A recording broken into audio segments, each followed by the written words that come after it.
Retour sur le plateau du débriefing des experts. Deuxième partie, nous sommes toujours avec Alphonse Ndongo, avec le professeur Hyacinthe Defondou, avec Gilles Ondongo et avec le professeur Grégoire Lefouba. On va donc parler du portrait, on va présenter le portrait du candidat Okombi Salissa, un ingénieur formé en Ukraine, ancien ministre. Il a passé plus de 15 ans dans le gouvernement entre 1997 et 2012. Député et membre du bureau politique du Parti congolais du travail, mais là, il souhaite remplacer à la tête de l'État le président Sassou Nguesso. On va regarder ce portrait qui a été réalisé par Deba Panzou, notre correspondant au Congo. André Okombi Salissa est un homme politique congolais. Il a servi dans le gouvernement du Congo-Brazzaville de 1997 à 2012 en tant que membre du Parti congolais du travail. Il fut également le président coordonnateur du Comité d'action pour la défense de la démocratie, Mouvement des jeunes, CADD-MJ. Après son renvoi du gouvernement en septembre 2012, il a rejoint les rangs de l'opposition, devenant ainsi le président de l'Initiative pour la démocratie au Congo, IDC en sigle. Si nous voulons construire le Congo, il faut avoir la capacité de faire table rase.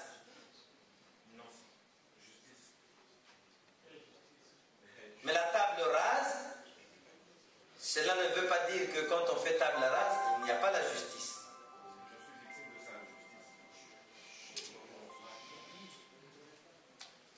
Vous savez, notre pays n'a jamais évolué. Je vous le dis ouvertement. Okombi Salissa est né le 24 septembre 1961 à Lekana, dans le département des Plateaux. Ancien ministre, il a occupé successivement plusieurs portefeuilles d'octobre 1997 à septembre 2012. Le portefeuille d'Okombi Salissa fut élargi le 12 janvier 1999 lorsqu'on le nomma ministre de l'enseignement technique et professionnel en charge du redéploiement de la jeunesse, de l'instruction civique et des sports.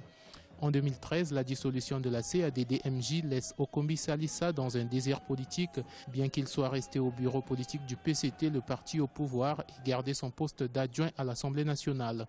Il a été suspendu indéfiniment du comité central du PCT en décembre 2013 pour avoir travaillé avec d'autres leaders politiques, d'où son exil volontaire en France. Il a un projet de société qui est sa passion pour le Congo. Toute mon action sera de mettre la jeunesse au cœur de l'action publique. Vous allez me dire pourquoi? Pourquoi? Parce que la jeunesse, c'est la force dynamique, c'est la grande énergie, sans laquelle on ne peut pas construire la maison Congo.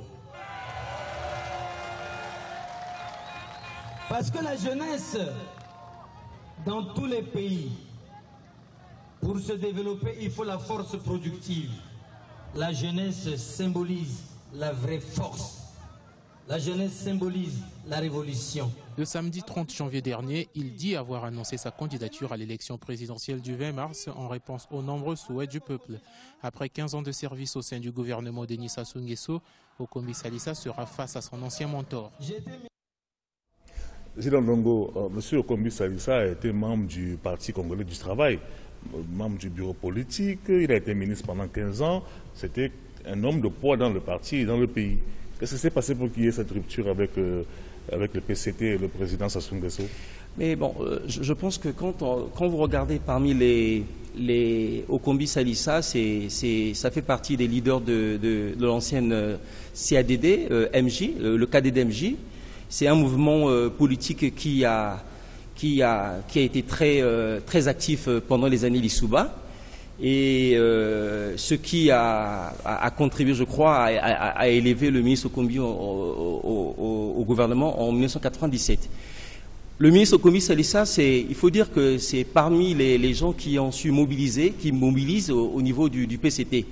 Bon, les premières contradictions, je crois que cela remonte lors de la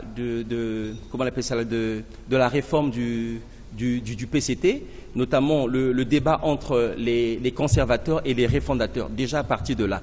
Parce que la manière de la désignation du candidat, des membres du secrétariat permanent, bon, laissait à désirer, et lorsqu'on observe au niveau du PCT, je crois que beaucoup des jeunes se reconnaissaient en Okombi Salissa, parce que on peut lui prêter beaucoup de mots, notamment sur sa gestion passée à la tête de plusieurs ministères. Mais il faut dire que Okombi a su placer beaucoup de jeunes là où il est passé à des postes stratégiques. Oui, et donc, oui, parmi les raisons, je crois que de sa désharmonie avec le PCT, c'est parce que il a voulu résister à la pression du PCT, parce que le PCT, c'est un parti conservateur, ils ont leur mode de gestion, et que la démocratie, je crois bien qu'elle n'est pas trop au rendez-vous au sein de ce parti. Alors justement, Alphonse Dongo, si on regarde son programme, il s'articule en 5 points. Pour lui, l'urgence quand même, c'est de réformer les institutions par l'adoption d'une nouvelle constitution et consolider la démocratie. Il dit la conviction est faite que dans notre pays, il faut absolument se doter d'institutions fortes pour une société de justice sociale et non d'hommes forts. Oui, je pense ça vous rappelle le mot de Barack Obama. Je pense un peu, oui, je sais qu'il va emboîter le pas à Obama. Donc, oui, c'est vrai, Okombi, c'est de bonne guerre. Là, c'est un chapelet d'intention. Maintenant, il faut attendre le 20 mars. Si il réussit à emprunter le même parcours que Macky Sall, puisque dans son entourage, on l'appelle le Macky Sall congolais. Donc, on verra si le 20 mars... Qui est en rupture avec Ouad. Qui est en rupture avec Ouad, et qui, finalement, il faut le noter, qui est allé dépoussiérer le dossier du fils de Ouad pour que le fils de Ouad, Karim, se retrouve là il est aujourd'hui. Donc, j'imagine, quand on dit qu'il est le Karim Ouad congolais, c'est à peu près ce parcours qu'il va suivre. Et on verra donc si, le 20 mars prochain, il pourra donc être élu, certainement, pour pouvoir mettre sur pied son nouveau plan. Je note aussi dans son programme qu'il présente aux Congolais qu'il voudrait créer une banque destinée aux jeunes. Tout le monde en parle. Hein, tout le monde en parle. Ça veut dire, est-ce qu'il va falloir, pour avoir un crédit, montrer son acte de naissance en disant, bon, moi, je suis entre 20 ans et 40 ans Ça me paraît un peu trop facile. C'est vrai, comme on dit, c'est un chapelet d'intention, mais il faut reconnaître une chose, c'est que notre système bancaire lui-même ne répond pas encore aux attentes des Congolais. On a pratiquement plus de 10 banques. Bon, qu'est-ce qu'une nouvelle banque peut bien apporter? Est-ce qu'on ne peut pas travailler en joint venture en mobilisant des ressources et en les confiant à une banque de la place pour que la banque qui a l'expertise nécessaire en matière d'octroi des crédits, identifier les besoins des jeunes, puisse voler au secours, n'est-ce pas, de la jeunesse? Professeur Lefouba, il compte aussi, en cas d'élection, restructurer le secteur minier. Ça veut dire pour lui qu'il pense qu'il y a des contraintes dans ce secteur-là qui sont très mal ficelées. Non, je commencerai comme Homer dans l'Iliade 10. Mentirais, je vous dirai-je la vérité à ce sujet, parce que là, il y a mon jeune collègue de droite qui parle du PCT, tel que Parti conservateur, à moins qu'on emprunte à ce concept la définition en Angleterre, c'est-à-dire de droite. Sinon, c'est pour dire que c'est un parti de l'immobilisme. Non, ce n'est pas le cas. Je crois que maintenant, ce que vous avez dit, parce que c'est ça, l'intérêt ici, c'est le portrait, et puis apprécier ce qu'il veut faire. Moi, je dirais que je l'ai connu, c'est un jeune homme qui est arrivé quand j'étais à la fin de mes études en Union soviétique. Bon, pendant qu'il a eu la responsabilité du pays, j'étais en exil. Mais ce qui est important, quand vous dites 15 ans, il faut quand même dire, depuis 60 jusqu'à maintenant, le président actuel est le seul qui conserve des dirigeants en responsabilité pendant longtemps. Et le deuxième, c'est peut-être Massamba Debatou. Youlou, il y a beaucoup d'instabilité en termes de changement. Si bien qu'à 36 ans, il a presque fait la moitié de sa vie au gouvernement. C'est déjà quelque chose. Il a dû capitaliser une expérience qu'il mettra certainement au service de... Maintenant, l'handicap, quand on est dans la société, puisqu'on nous a bombardé les titres d'expert, un expert doit quand même avoir un peu d'honnêteté de dire ce que l'on pense. Mais est-ce que ce que l'on dit est forcément vrai? Vous voyez, dans la situation actuelle, puisqu'on vous dit qu'on l'appelle Macky Sall, le danger, quand on est en responsabilité après une rupture comme celle-ci, c'est d'imaginer que tout ce qu'on a fait, c'est dans perte et profit. Donc lui, il a beaucoup d'imagination, il a beaucoup de courage, certainement, comme il dit, beaucoup de volonté, mais laissant le temps qu'il est en train de s'affirmer, mais il part avec un handicap. Il n'est pas encore arrivé à maturation. Les gens, non, on ne peut pas juger. Après 15 ans de gouvernement, non, il a fait de bonnes études, il a beaucoup de courage, mais parce que les gens ils posent une question de manière rétroactive. Est-ce que s'il était au gouvernement, il allait être candidat? Et c'est la question à laquelle il devrait répondre. Maintenant, comme la campagne est à la fin, ça sera très difficile. Vous nous soufflez des idées, il peut peut-être y répondre. Je ne souffle pas les idées, mais vous nous avez dit qu'on était des experts. Mais bon, vous n'avez pas répondu à ma question, c'est pas grave. Je vais la poser. Laquelle question? Non, laissez tomber, c'est pas grave. Je vais la poser à mon professeur Yacinthe Defondou. C'était sur les contrats dans le secteur minier. Il parle de restructuration. Est-ce que vous pensez que dans ce cadre-là, il faut faire quelque chose? Est-ce qu'il y a peut-être des choses à revoir? Bon, ce qui est certain, lorsque on est candidat et qu'on veut remplacer celui qui est là, on va proposer des choses nouvelles. Et donc il va y avoir une rupture. Mais pour faire cette rupture-là, il faut nécessairement faire l'audit.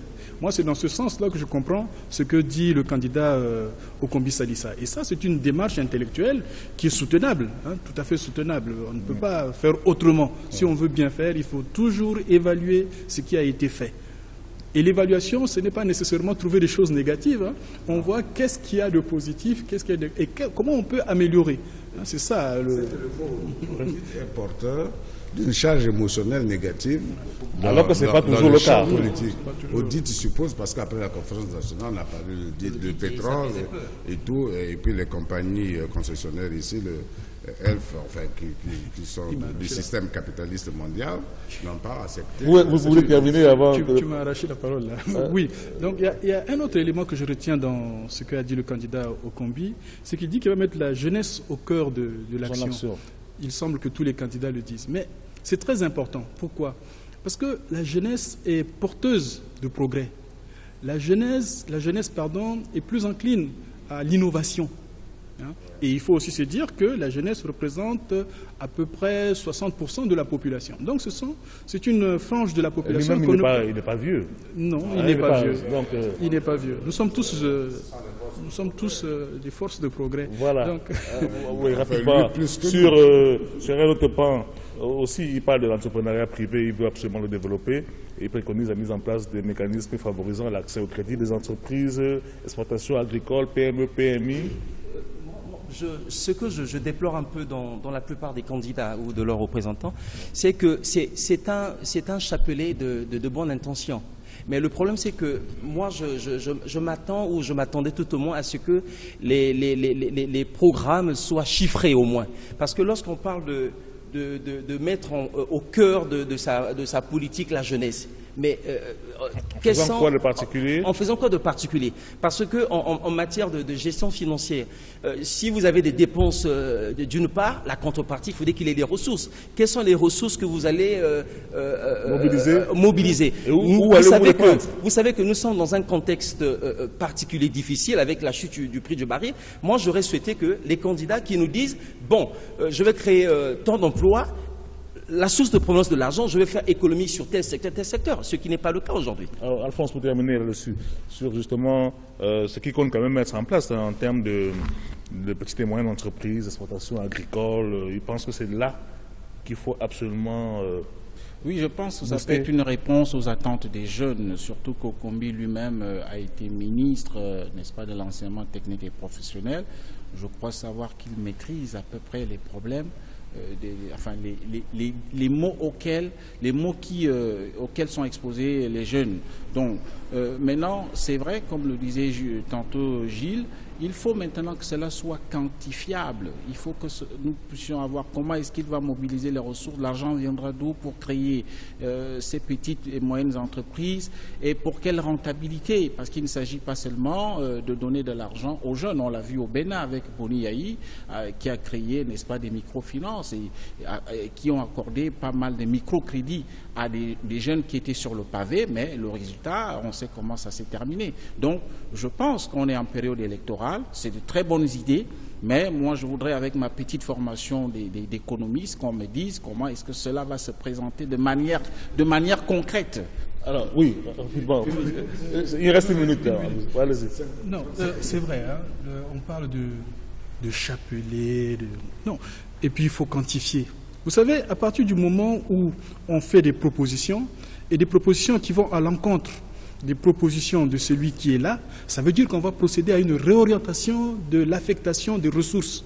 C'est ce que ça signifie. Moi, c'est comme ça que je comprends cela. Même s'ils ne le disent pas clairement, à partir du... Ah oui, ils ont un plan, ils vont réorienter l'affectation des ressources financières. Nécessairement. 30 secondes. Oui. Ce qu'a dit Alphonse, je veux rebondir, il a totalement raison. On constate, depuis qu'on a commencé, on ne connaît pas le régime de chaque candidat. Est-ce que c'est la sublimation du capital ou la sublimation du travail? On le fait sous quelle forme de gouvernance politique?